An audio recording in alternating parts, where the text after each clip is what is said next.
السلام علیکم ورحمۃ اللہ۔ دیکھیں اس میں دوسرا مسئلہ یہ جو ہمارے بات ہو رہی ہے نکاح کے مسائل پہ، نکاح کا سلسلہ کب سے ہے؟ دیکھیں جب سے انسانوں کا سلسلہ ہے وہی سے ہی نکاح کا سلسلہ بھی جڑا ہوا ہے۔ سب سے پہلے جو نکاح وہ حضرت آدم علیہ السلام کا ہوا، جو اللہ تعالیٰ نے ہی کرایا۔ اب اس میں اس کے بعد جو سلسلہ رہا اس کا طریقہ کار یہی رہا کہ جب بچے پیدا ہوا کرتے تھے ایک ٹائم پہ، جڑوا بچے جیسے بیٹی بیٹا، تو ان کا آپس میں نہیں نکاح ہو سکتا تھا۔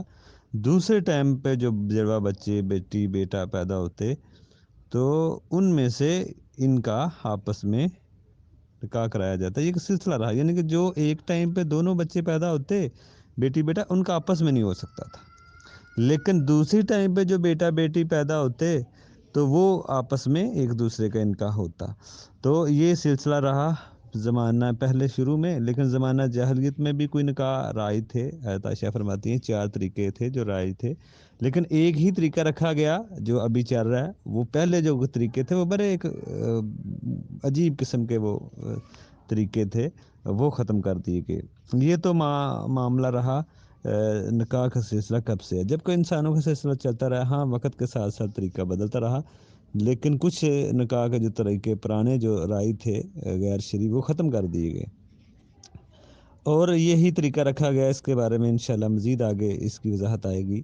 دیکھیں نکاح کا جو معاملہ یہ معاملات سے ہے، اس میں اصل یہی ہوتا ہے کہ ہر چیز جائز ہے۔ اگر کوئی بھی آپ ایسی چیز نکاح میں کر رہے ہیں جو غیر شرعی ہے تو پھر وہ چیز منع کی جائے گی۔ اصل اس میں جائز ہے، آپ کوئی بھی رسم کر رہے ہیں، کوئی بھی معاملات کر رہے ہیں، لین دین کر رہے ہیں، اصل جائز ہے۔ معاملات میں اصول یہ ہے کہ اصل جائز ہے مگر کوئی حرام کی دلیل آ جائے۔ عبادت میں اصل کیا ہے؟ عبادت وہی ہے جو ثابت ہے، باقی کوئی چیز عبادت نہیں ہو سکتی۔ کوئی بھی چیز آپ کر رہے ہیں اس کی دلیل کی ضرورت ہے، لیکن عقد نکاح یہ معاملہ سے یہ خاص بات نہیں ہے۔ جیسے خالص بات ہوتی ہے نماز روزہ حج زکوٰۃ، اس میں تو اصول یہی ہوتا ہے کہ ہر وہ چیز عبادت ہے جس کا تذکرہ موجود ہے، باقی یہ بات نہیں ہو سکتی۔ لیکن معاملات میں، کاروبار میں، معاملات میں، یہ عقد بھی معاملات میں آئے گا، اس میں اصول یہ ہے کہ ہر چیز جائز ہے۔ آپ کوئی بھی نکاح کے دوران معاملہ کر رہے ہیں یہ اصل جائز ہے، لیکن حرمت کی کوئی دلیل آ جائے یا اس میں ایسے خلاف شرعی کو بات کر رہے ہوں، کام کر رہے ہوں، تو پھر یہ چیز ناجائز ہوگی۔ یہ بھی ایک کلیہ ایک اصول آپ نے ذہن میں رکھنا ہے۔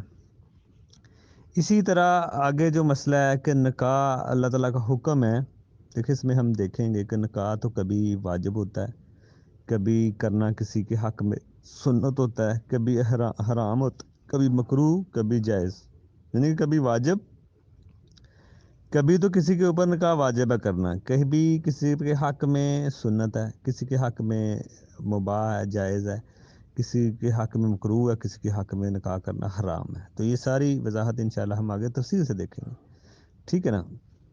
اب حکم ہے اللہ تعالیٰ کا کہ جو اس کو ہم بلکہ اس کو آگے والے ہم پارٹ میں لے کے آئیں گے کہ نکاح کر دو جو بے نکاح ہیں، اس کی تفصیل ہم آگے والے پارٹ میں دیں گے۔